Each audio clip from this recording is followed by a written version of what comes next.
बारिश का मौसम चल रहा है। रामनगर गांव के जाने माने बुजुर्ग, जिन्हें गांव के लोग दादा कहकर पुकारते थे, उन्होंने अपने बच्चों के साथ घूमने का प्लान बनाया। शामू, टीकू और मीसा, ये बुजुर्ग दादा अपने बच्चों के साथ ट्रेन में घूमकर घर लौट रहे थे। बेटा शामू, तू पूछ रहा था ना उस औरत के बारे में जो आधी रात को कुएं के पास दिखी थी। तो आज वो बात बताता हूँ, लेकिन ये बात कोई खेल नहीं है। हिम्मत चाहिए इसे सुनने की। दादा, हम अब छोटे बच्चे नहीं रहे, डरते नहीं, अब सुनाओ ना। हाँ दादा, जब से वो कुएं से चीख सुनाई दी थी ना, नींद उड़ गई है। बूढ़े लोग कहते हैं कि रात को सोने के बाद कुएं की ओर मत जाना, पर कोई ये नहीं बताता कि क्यों। तो सुनो, ये बात कोई किस्सा नहीं, सच्ची घटना है, कोई 40 साल पहले की। उस वक्त इस रामनगर गांव में एक औरत आई थी, नाम था उसका वंदना। बद्दी सीधी सादी लगती थी, पर बेटा जो दिखता है वो हमेशा सच नहीं होता। दादा की आवाज थम रही थी, जैसे कोई छुपी हुई चिट्ठी खोल रहा हो। शामू, टीकू और मीसा तीनों ध्यान से उसकी ओर देख रहे थे। ट्रेन में भी दूर कहीं उल्लू की टोह-टोह सुनाई दे रही थी। सावन की एक अंधेरी दोपहर थी। बादल नीचे उतर आए थे और उसी धुंध में पहली बार दिखी थी वंदना। लाल साड़ी और आंखें ऐसी जैसे किसी और लोक से आई हुई। गांव के पूरब वाले वीराने में एक टूटी फूटी झोपड़ी थी, जहां वंदना ने पहली रात बिताई। और वहीं से रामनगर गांव की मुसीबत शुरू हुई। वंदना जब आई, सबसे पहले ढलवा ने उसे देखा। वो गांव के कुएं पर पानी भरने गई थी और देखा कि एक औरत वहां पहले से बैठी है।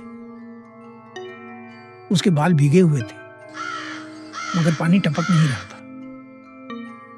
कौन हो बहन? नाम वंदना है और तू मुझे नहीं पहचानती, पर धरती मुझे पहचानती है। ढलवा डर के मारे पीछे हट गई और भाग कर गई जंगू काका। मैंने उस रास्ते से किसी को आते नहीं देखा। वो औरत कहां से आई? और उसी रात गड़बड़ शुरू हो गई। लहरिया, जो हर बात पर हंसता था, उस रात चुप था। वो झोपड़ी के पास गया, देखा वंदना जमीन पर बैठी थी और सामने रखी थी एक मिट्टी की गुड़िया, और वो उससे बातें कर रही थी। मैंने उसकी बात सुनी। वो कह रही थी, तू अब तक मेरे पास क्यों नहीं आई? मैं तेरा इंतजार करती रही।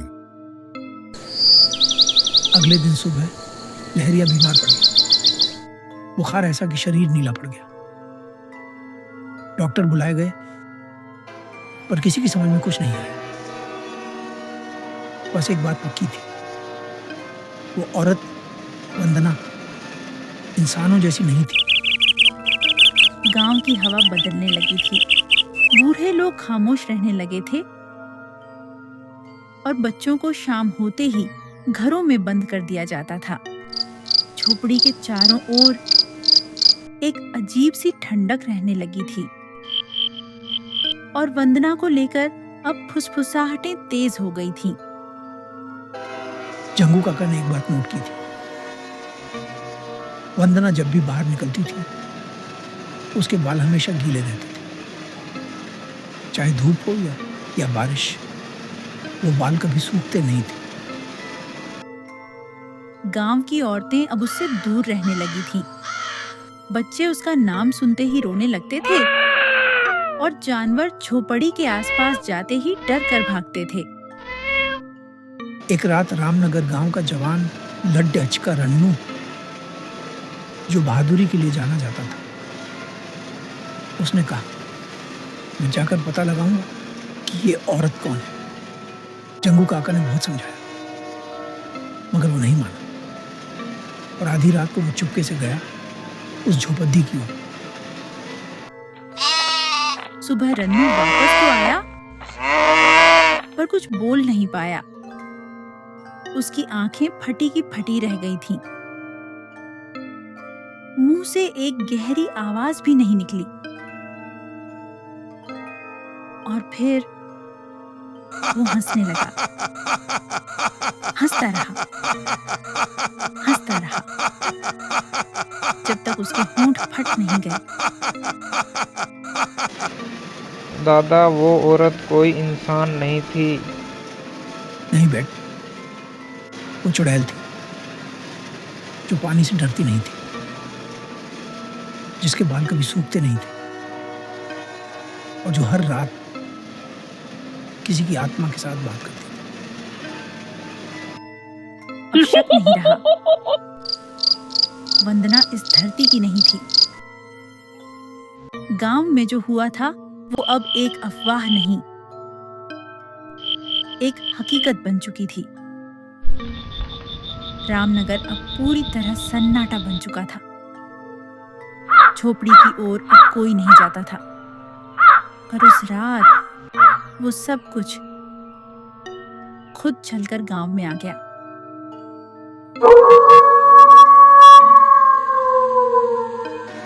आषाढ़ की आखिरी अमावस्या थी। चांद तो दूर, तारे तक नहीं दिख रहे। गांव के मंदिर की घंटी बिना किसी के छुए बजने लगी थी, और उसी रात वंदना पहली बार गांव के बीचों बीच आकर खड़ी हुई। जंगू काका उस रात खेत से लौट रहे थे। जैसे ही चौपाल के पास पहुंचे, उन्होंने देखा वंदना अकेली खदीती थी और उसके चारों तरफ धुआं था। धुआं जो ऊपर नहीं जा रहा था, जमीन पर ही मंडरा रहा था। कौन है वहां? उसकी आंखें वहां नहीं थी, वो जल रही थी जैसे अंगारों में आग लगी। बाल हवा में उड़ एच नहीं रहे थे, वो सीधे खड्डे थे जैसे किसी पेड्डी की जड्डे हों। जंगू काका वहीं गिर पड्डे। सांसें चलती रहीं, पर बोल न सके। गांव वाले सभी लोग आए और वंदना वहां से गायब हो चुकी थी। उस दिन के बाद रामनगर में एक के बाद एक मौतें शुरू हो गई। कोई बिना बीमारी के मरता, कोई हंसते हंसते पागल हो जाता, और हर लाश के पास भीगती मिट्टी मिलती थी, जैसे किसी ने शव को धोया। अब गांव समझ चुका था कि आम आत्मा नहीं है, ये कोई पुरानी, बहुत ही पुरानी और बहुत ही प्यासे बदले वाली चुड़ैल है। गांव में मौतों का सिलसिला थम नहीं रहा था। लोग अब बोलने से डरने लगे थे, और वंदना का नाम लेते ही मोहल्ले की दीवारों में दरारें पड़ जाती थीं।